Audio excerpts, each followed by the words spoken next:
Sakit,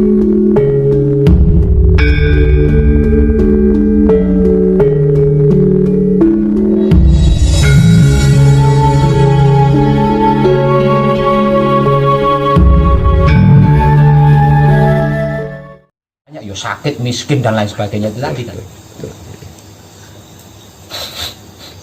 Terus Tuhan menciptakan manusia dan dihidupkan di dunia. Ini tujuannya untuk apa? Untuk manunggal dengan Tuhan. Untuk manunggal dengan Tuhan. Karena apa? Karena manusia adalah gambaran kenyataan wujud Tuhan. Fotokopi dari Tuhan. Bahkan di dalam sebuah kitab dijelaskan,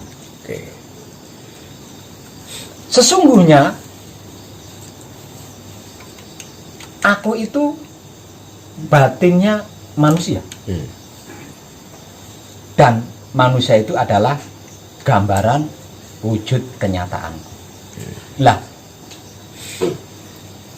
ini kalau disimpulkan berarti kan manusia itu wadahnya Tuhan, dan Tuhan itu isinya manusia. Lah tinggal manusianya ini tadi bisa menyadari apa enggak, bisa menyadari apa enggak gitu dah. Kalau tidak bisa menyadari ya pasti dia akan berbuat nista terus gitu, berbuat nista.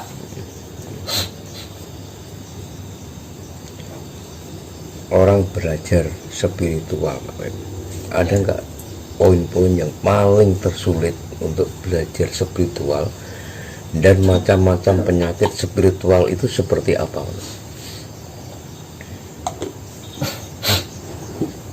Penyakit spiritual.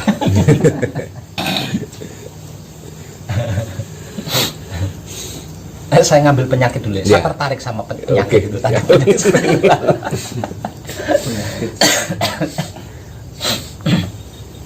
Ini penyakit spiritual ya Mas? Iya. Penyakit spiritual adalah politik keyakinan, politik kepercayaan, politik adat tradisi, politik agama, bahkan politik Tuhan.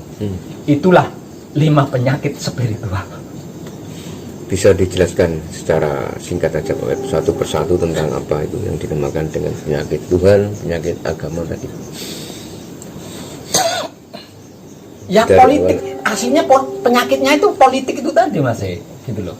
Seperti keyakinan dipolitiki, kepercayaan dipolitiki, terus ada tradisi dipolitiki, agama dipolitiki, Tuhan dipolitiki. Nah, ini penyakit aslinya. Inilah penyakit spiritual menurut. Penyakit spiritual itu. Nah, yang menjadikan manusia bermasalah itu kan ini aslinya. Jadi semua itu dipolitiki. Ada enggak hal yang paling sulit dan yang paling bertentangan dengan spiritual itu apa itu? Ya politik itu tadi Mas. Apalagi di dalam berspiritual, berpolitik ekonomi. Wah, Mas.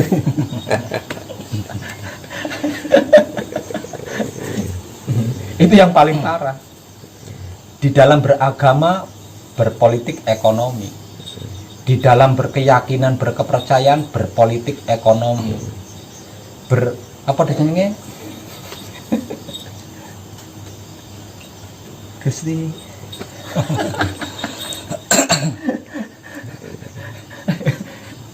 Intinya penyakit spiritual adalah politik. Tinggal berspiritualnya di mana dia.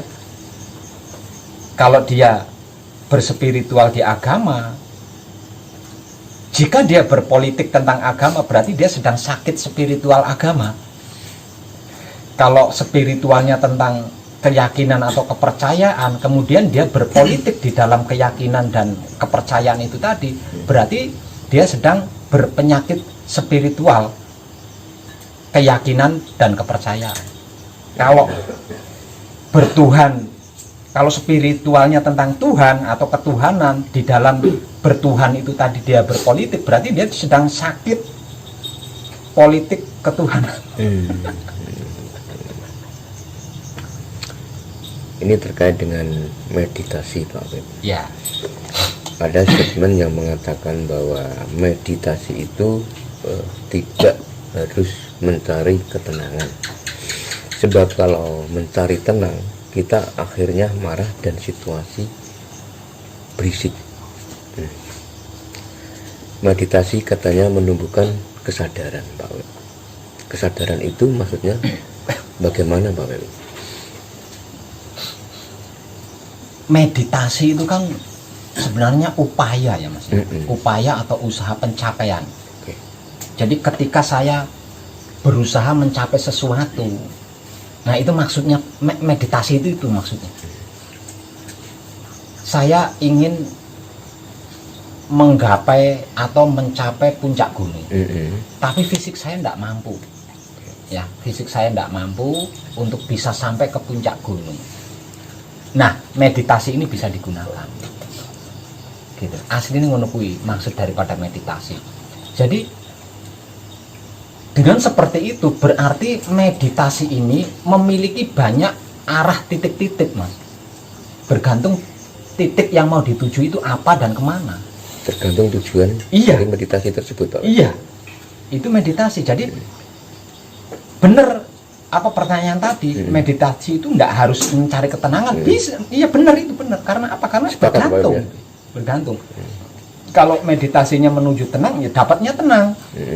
Kalau meditasinya menuju ke ilmu, ya dapatnya ilmu. Kalau meditasinya menuju ke kebahagiaan, ya mendapatnya kebahagiaan. Tapi sebelum mendapatkan itu ada proses di situ.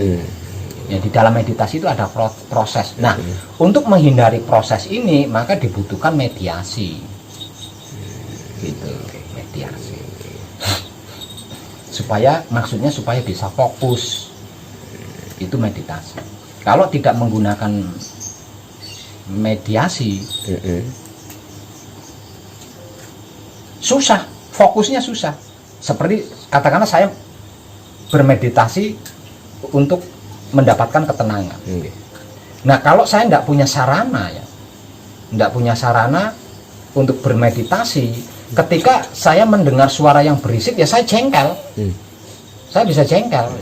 Nah, untuk menghindari hal ini supaya tidak terjadi, maka kita harus menggunakan sarana. Semisal contoh, sambil menatap nyalanya lilin, sambil menatap kemenyan, nah itu trik untuk menghindari proses di dalam mencapai apa yang dimaksud di dalam meditasi.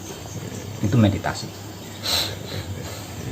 Jadi meditasi itu banyak pengarahannya atau banyak arahnya, bergantung niat kita mau kemana.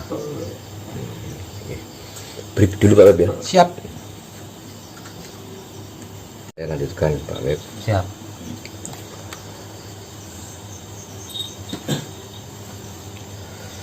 Dalam ajaran Buddhi, kira-kira lelaku apa yang dapat dilakukan secara bertahap guna semakin mendekatkan diri kepada yang pencipta, Pak?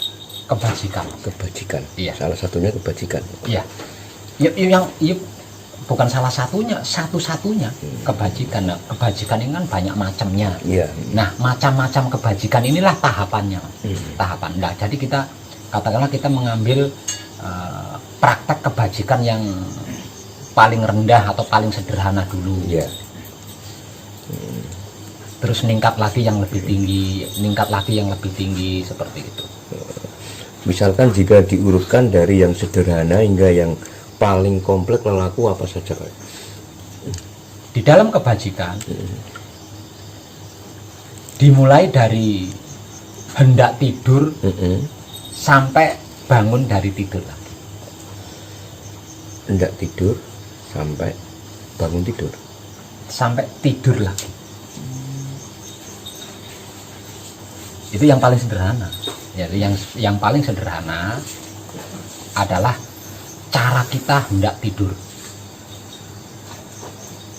cara kita bangun dari tidur. Itu paling sederhana. Nah, kalau bisa di situ kemudian ningkat lagi yang lebih tinggi, seperti cara kita mandi, cara kita buang air kecil, cara kita buang air besar. Bisa di situ terus ningkat lagi lebih tinggi. Cara kita makan, cara kita merokok, cara kita medang, cara kita minum. Bisa di situ ningkat lagi lebih tinggi lagi, seperti itu, Mas.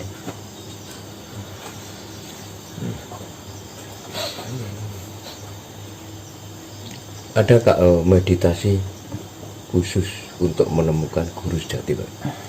Kalau meditasi tidak ada. Tidak ada ya? Tidak ada. Kalau Yang ada adalah samadhi. samadhi. Iya. Beda. Samadhi sama meditasi itu beda, Pak? Ya? Beda. Kalau samadhi itu memiliki banyak titik. Artinya bisa digunakan untuk menuju apapun. Tapi kalau tentang Tuhan, itu hanya samadhi. Karena samadhi tujuannya hanya Tuhan, tidak yang lain. Gitu. Untuk waktu antara meditasi sama samadhi itu apakah ada perbedaan? Kalau meditasi waktunya bisa dilakukan kapan? Waktunya hanya bisa dilakukan di waktu-waktu tertentu atau saat-saat tertentu. Seperti waktu yang senggang, suasana yang mendukung, itu meditasi. Tapi kalau samadhi tidak ada batasan, bisa dilakukan kapanpun dan dimanapun kalau samadhi.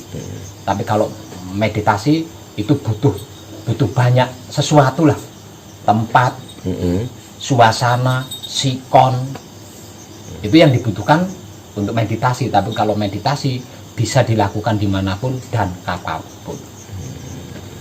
Itu perbedaannya. Samadhi itu kan bertujuan untuk mencari Tuhan. Ya.